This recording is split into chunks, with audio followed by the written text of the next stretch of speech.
und willkommen in Hongkong. Ich bin Florian Fitz und ich lade Sie herzlich ein, mich auf einer Reise durch diese interessante und teilweise auch sehr widersprüchliche Metropole zu begleiten. Hongkong besteht keineswegs nur aus Wolkenkratzern und Glaspalästen, sondern kann auch sehr grün und ländlich sein. Kommen Sie mit, ich zeige es Ihnen.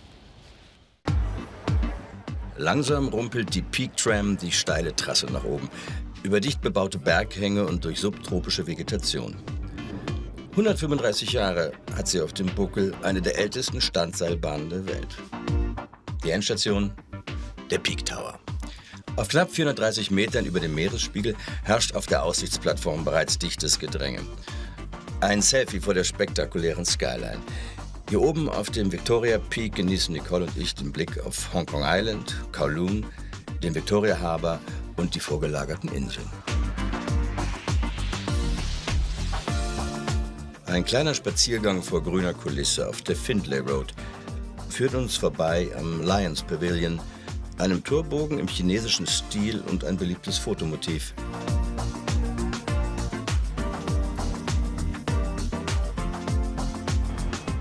Zurück in Downtown nehmen wir kurzerhand die nächste Doppeldecker-Tram, auf Hong Kong Island liebevoll Ding Ding genannt, wegen ihres charakteristischen Klingelgeräusches, mit dem sie sich bemerkbar macht. Die nostalgischen Tramways sind eines der ältesten Verkehrssysteme der Stadt und seit 1904 ununterbrochen in Betrieb. Ach so, ja, Fußgänger sind auch unterwegs. Und zwar nicht wenige, Sie sehen es ja selbst. Ein Einkaufsbummel in den Hochhausschluchten kann dann schon etwas dauern. Dafür gibt es den Mid-Levels Escalator, das längste überdachte Rolltreppensystem der Welt. Es verbindet die Innenstadt mit den höher gelegenen Wohngebieten. Während der Fahrt gleitet man gemütlich an zahllosen Geschäften und Restaurants vorbei. Und so haben wir dann auch diese Kräuterapotheke entdeckt. Hier will sich Nicole einen Tee gegen ihre hartnäckigen Jetlag-Beschwerden besorgen. Statt europäischen Pillen werden hier in erster Linie Mittel aus der traditionellen chinesischen Medizin angeboten. Darunter etwa den 24-Kräuter-Tee. Selbst ein Kräutertee to go scheint es zu geben. Doch zunächst braucht es eine fachkundige Beratung und ein Rezept. Als praktizierende Ärztin interessiert sich Nicole auch für die jahrhundertealte Tradition der chinesischen Medizin. Warum also nicht mal ein Naturmittel ausprobieren? Nach genauer Beschreibung der Symptome wie Kopfschmerz und Abgeschlagenheit erhält Nicole eine detaillierte Aufstellung mit allen nötigen Wirkstoffen.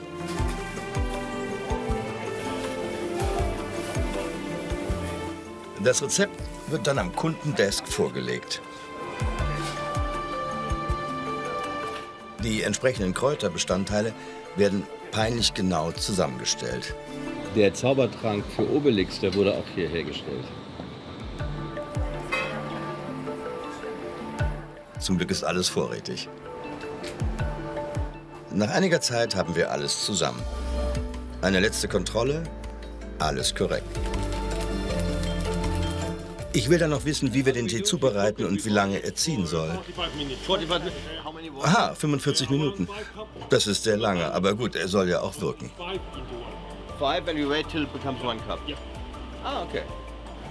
Bis zum Abend haben wir noch etwas Zeit und bummeln durch den Stadtteil Central. Das historische, wirtschaftliche und politische Herz von Hong Kong Island. Hier steht auch das ehemalige Parlamentsgebäude, das LegCo. Seit 2015 tagt hier das höchste Gericht Hongkongs. Und wenn wir die römischen Ziffern richtig lesen, dann ist das Gebäude 1910 erbaut worden. 1910, haben wir recht gehabt.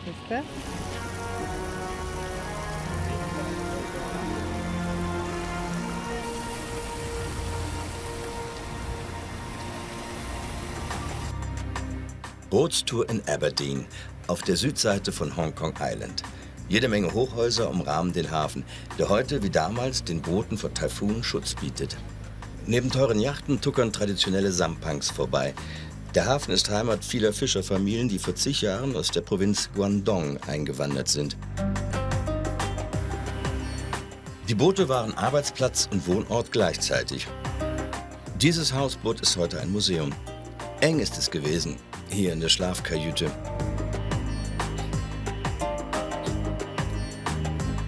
Im Außenbereich ein Herd, der mit Holz befeuert wurde. Ein karges Leben offenbar.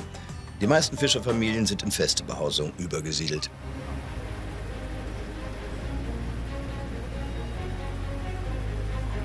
Kein Besuch von Hong Kong Island ohne Stippvisite beim Hong Kong Jockey Club und der Pferderennbahn im Happy Valley. Pferdewetten gehören zu den beliebtesten Freizeitbeschäftigungen in Hongkong. Allerdings, von Pferden sollte man schon etwas verstehen. Man sieht denen schon an, dass sie ganz teuer sind. Ein paar Millionen, die hier langlaufen. Wer auf ein Pferd setzen will, beobachtet die Vorstellung im Führring. Auch uns hat das Wettfieber gepackt. Allerdings noch ohne klare Vorstellung. Vielleicht sollten wir auf einen setzen, der nicht... Der ist ein bisschen größer und schwerer und ist deshalb, glaube ich, nicht so schnell. Jetzt rennen sie hier schon auf die Bahn. Ich bin ja für die 2 irgendwie. Oder die 11? Der ist es. Die 11, gucken wir gleich. Ein Blick auf die Prognosen und voraussichtlichen Quoten. Auf den Tribünen steigt die Spannung. Fest entschlossen, geben wir unseren Tipp ab. Gerade noch rechtzeitig.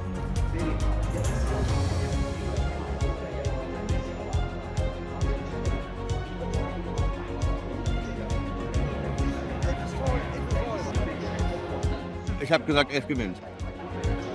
Go, go, go, go, go, go. Go, go, go, go, go. Go, go, go, go, go, go, go.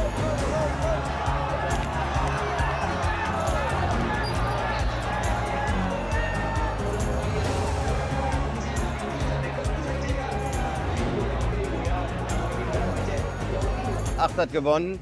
Ich habe auf 11 gesetzt. Schauen wir mal. Tja, das war wohl nichts. Schade.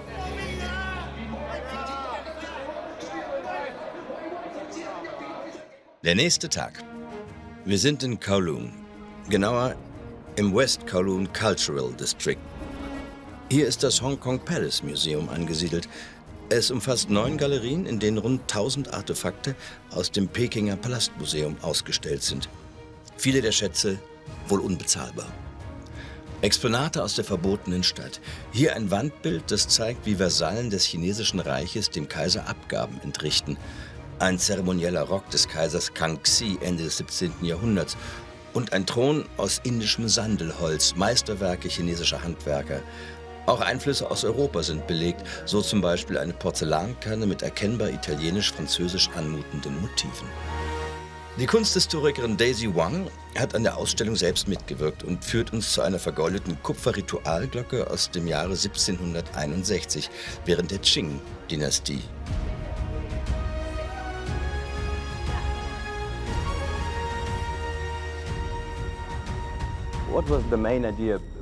Wie kam es zum Bau dieses wunderbaren Museums?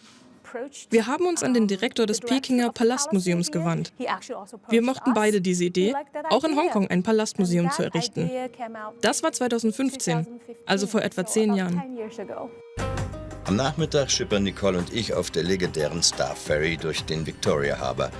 Seit 1888 verbinden die Fähren die beiden Stadtteile Kowloon und Hong Kong Island. Die Star Ferry bietet wunderbare Ausblicke auf die Hongkonger Skyline und die umgebenden Berge. Die Fähre ist ein Stück lebendiger Stadtgeschichte. Eine Überfahrt kostet umgerechnet weniger als 1 Euro. Der Nachmittag gehört ganz uns und Robin Zhang. Robin, über den schon viel berichtet wurde, ist ein Meister des Wing Chun, einer südchinesischen Kampfkunst. Hier erklärt Robin, dass durch Wing Chun auch ein körperlich unterlegener Mensch einen stärkeren Angreifer außer Gefecht setzen kann. Es geht darum, dessen Schwachstellen zu erkennen und zum eigenen Vorteil zu nutzen. Benötigt werden dazu viel Balance, Körperbeherrschung und Disziplin. Das Ziel? Angriffe schnell, effizient und mit minimalem Aufwand abzuwehren. Robin sagt, Wing Chun ist nicht zum Kämpfen da, sondern um Kämpfe zu beenden.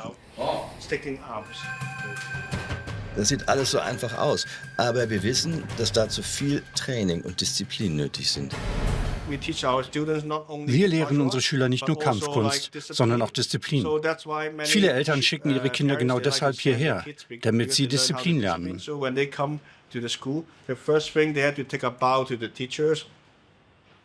Wenn sie in unsere Schule kommen, müssen sie sich als erstes vor den Lehrern verbeugen, dann vor ihren älteren Mitschülern, um sie als Kung-Fu-Brüder und Schwestern zu begrüßen.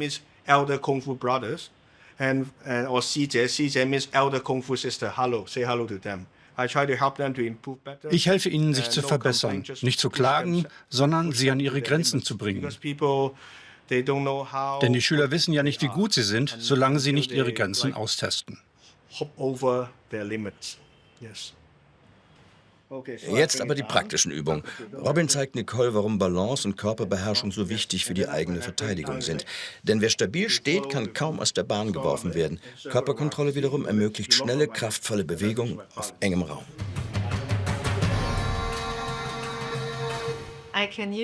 Ich kann das in meiner Praxis anwenden, weil Patienten manchmal aggressiv werden und dann kann ich sie wegstoßen.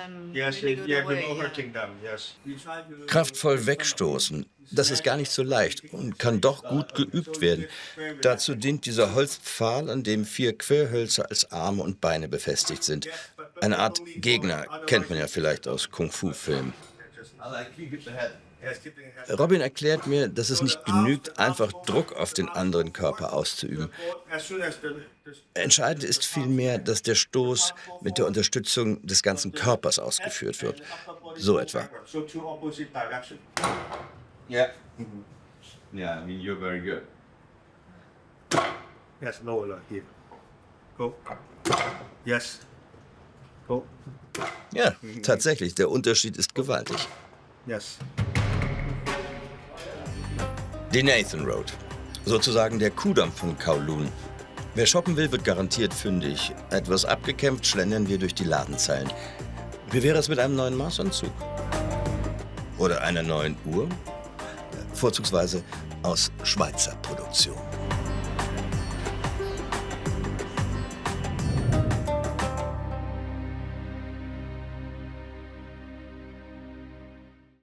Wenige Stunden später Ausklang eines ereignisreichen Tages bei einem Sundowner auf dem Dachgarten unseres Hotels. Ah, wonderful. Thank you. Ja, wo war die Plätze? Eindrucksvoll eingerahmt von der erleuchteten Skyline von Hong Kong Island.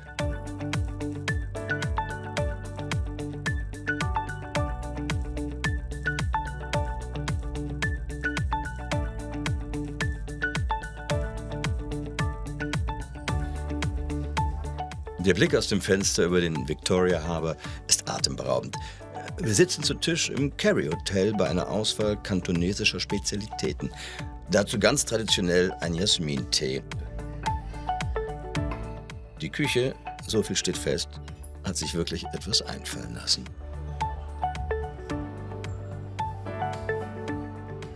Das sind, glaube ich, Riesengarnelen in Orangensauce. Das ist für dich sehr gut. Das sind Pilze in frittierten Teigmantel. Und auch das ist vegetarisch, Tofu mit Pilzen und Trüffeln. Ich liebe die chinesische Küche, vor allem wegen ihrer Vielfalt. Und wer vegetarische oder vegane Gerichte bevorzugt, kommt in Hongkong auch auf seine Kosten. Übrigens, die Zimmer im Carry Hotel bieten spektakuläre Ausblicke auf die Stadt, sind großzügig geschnitten, modern und stilvoll ausgestattet. Das 5-Sterne-Hotel mit seinen 546 Zimmern gehört zur Shangri-La-Gruppe und ist ein Ort zum Wohlfühlen. Dafür sorgt schon seine Lage direkt am Victoria Harbour.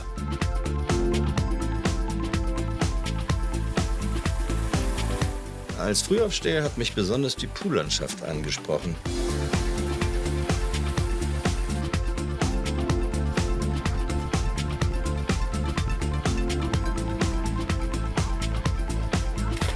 Ein frischer Kick im Pool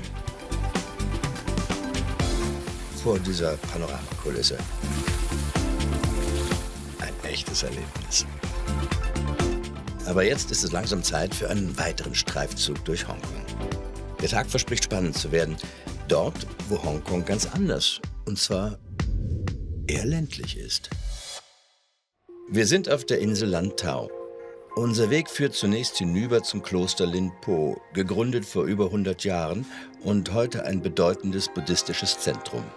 Vor dem Kloster verströmen zahlreiche Räucherstäbchen ihren Duft. Mit ihrer Hilfe, so heißt es, können Gläubige ihren Gebeten Nachdruck verleihen. Doch die wahre Attraktion ist der gigantische Buddha gegenüber, die wohl zweitgrößte sitzende Statue des Religionsstifters weltweit. Um die Statue aus der Nähe zu sehen, müssen wir 268 Stufen erklimmen. Sie symbolisieren den mühsamen Weg zur Erleuchtung. Nicole und ich wollen es genau wissen. Der Tian-Tan-Buddha begrüßt alle Ankömmlinge mit einer erhobenen rechten Hand als Zeichen der Zurückweisung des Leidens. Wir haben sie allerdings zuerst anders interpretiert. Ärgere dich nicht über Schauspieler, heißt es. Ja, genau. Das heißt, ärgere dich nicht über Schauspieler. Oder halt bitte kein Arzt. Das heißt, halte Abstand zu Schauspielern Genau. und ärgere dich nicht über sie.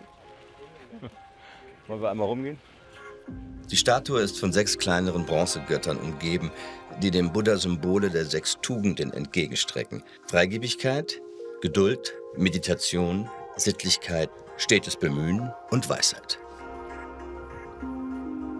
Nur wenige Kilometer weiter westlich an der Küste Lantaus befindet sich die kleine Fischergemeinde Tai O. Ein fast verschlafen wirkendes Dorf auf Stelzen in einem Labyrinth von Brackwasserkanälen. Unter den Holzstegen gleiten die Boote durchs Gewässer. Tai O hat etwas Skurriles, Entrücktes und ist doch ein Teil der Finanzmetropole Hongkong. Das Hauptprodukt von Tai O dürfte wohl Garnelenpaste sein. Hier trocknet sie nach Fermentierung unter der Sonne. Als Zutat im Curry eine Delikatesse. Auf der grünen Südseite von Hong Kong Island liegt Repulse Bay, ein Ort der Entspannung abseits der geschäftigen Zentren Hongkongs. Der saubere Strand in Repulse Bay ist ein beliebtes Freizeitparadies und lädt zum Spazieren und Träumen ein. Blickfang ist jedoch dieses Hochhaus, ein Wohnblock ganz nach den Regeln des Feng Shui. Durch die Öffnung sollen die Lebensenergien der hier Wohnenden frei fließen. Stanley, nicht weit von Repulse Bay entfernt, war vor der Kolonialzeit ein Refugium für Piraten und Schmuggler. Dann kamen die Briten und bereiteten dem Treiben ein Ende. Vom Fähranleger Blake Pier aus führt der Weg rüber zum Murray House. Das Gebäude im viktorianischen Stil war lange ein britisches Militärquartier und es taugt noch immer als imposantes Hintergrundmotiv. In den vergangenen Tagen haben Nicole und ich wiederholt feststellen können, wie grün und ländlich Hongkong vielerorts ist. Zum Beispiel hier, nur wenige Autominuten von Kowloon entfernt, am Shing Mun Reservoir, an einer der vielen grünen Lungen Hongkongs. Auf den Wanderwegen ist man schnell alleine. Allerdings mitunter aufmerksam beobachtet von freilebenden Rhesusaffen. Deren Fütterung ist streng untersagt. Das Gebiet ist ein naturnaher Rückzugsort für Mensch und Tier. Wir bleiben in den New Territories, in Pingshan, Siedlungsort der Tang-Familie seit dem 12. Jahrhundert. Hier stehen einige der ältesten traditionellen chinesischen Bauten in Hongkong. Eric Tang will sie mir zeigen. Er ist stolz auf das Erbe seines Clans, besonders auf die Ahnenhalle. Oh, nice. $800. 800 years. Wozu dient dieses Gebäude? Was geschieht hier? Hauptsächlich finden hier Versammlungen und Abendessen statt, um die Angelegenheiten des Dorfes zu besprechen. Erik öffnet zunächst die mittlere der großen Flügeltüren der Ahnenhalle. Sie hat besondere symbolische Bedeutung und ist nur hochrangigen Persönlichkeiten vorbehalten. Im Glauben des Tang-Clans verschmolzen Ahnenkult, Daoismus und konfuzianische Werte.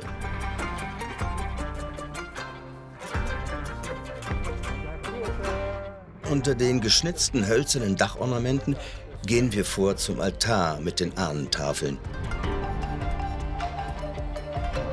Jede einzelne dieser Tafeln trägt den Namen eines Verstorbenen.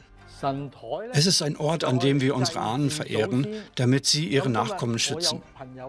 Da ihr uns heute besucht, informieren wir die Ahnen und bitten um Sicherheit und Gesundheit für alle.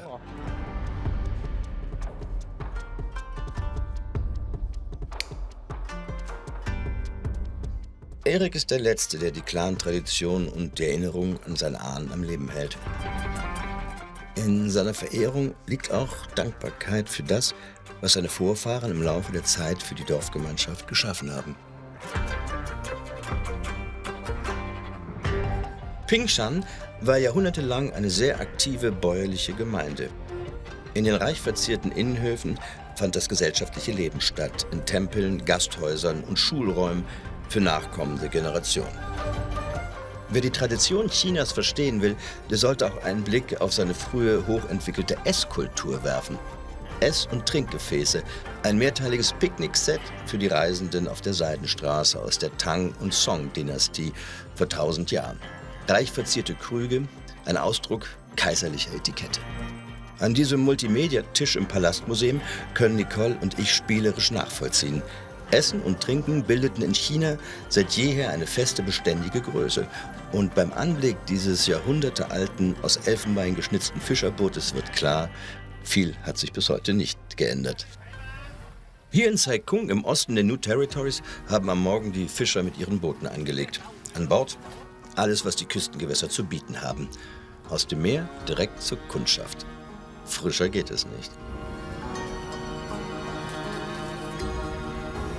Und was nicht direkt vom Boot einen Abnehmer findet, das landet sozusagen zwischengeparkt in einem der zahlreichen Aquarien der Esstempel. Auch wir haben uns für ein dickes Fischexemplar entschieden, das für uns hier gerade fachkundig zubereitet wird. In Sai Kung haben Meeresfrüchte stets Hochkonjunktur. Voilà. Und so sieht die Delikatesse aus. Den runden Tisch erkenne ich wieder, den schmückt heutzutage fast jedes chinesische Restaurant. Doch während wir essen, möchte ich noch schnell die Geschichte von Yim Tim Tsai erzählen. Das ist diese kleine Inselidylle vor Sai Kung. Die Insel wirkt verlassen, nur wenige Menschen leben hier. Es scheint, als habe der Ort seine besten Jahre hinter sich.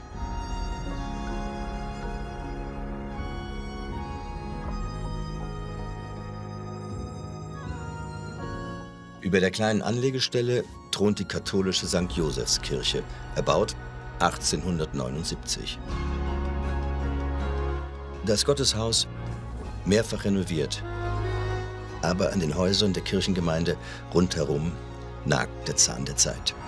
Langsam, aber beständig holt sich die Natur ihren Platz zurück. Nicht nur das steinerne Denkmal des Kirchenstifters Josef Freinade Metz, übrigens Südtiroler Abstammung und inzwischen heilig gesprochen. Es erinnert an die Jahre, als der Missionar in Hongkong wirkte und dabei vom Tiroler zum Chinesen wurde. Er sagte einmal, die einzige Sprache, die alle Menschen verstehen, ist die der Liebe. Ein großes Wort. Wie Sie sehen, Hongkong ist eine Metropole mit unglaublich vielen Facetten. Ich hoffe, meine Reiseeindrücke haben Ihnen gefallen und vielleicht konnte ich Sie ja sogar ein wenig für Ihre zukünftige Reiseplanung inspirieren. Also bis bald. Ihr Florian Fitz.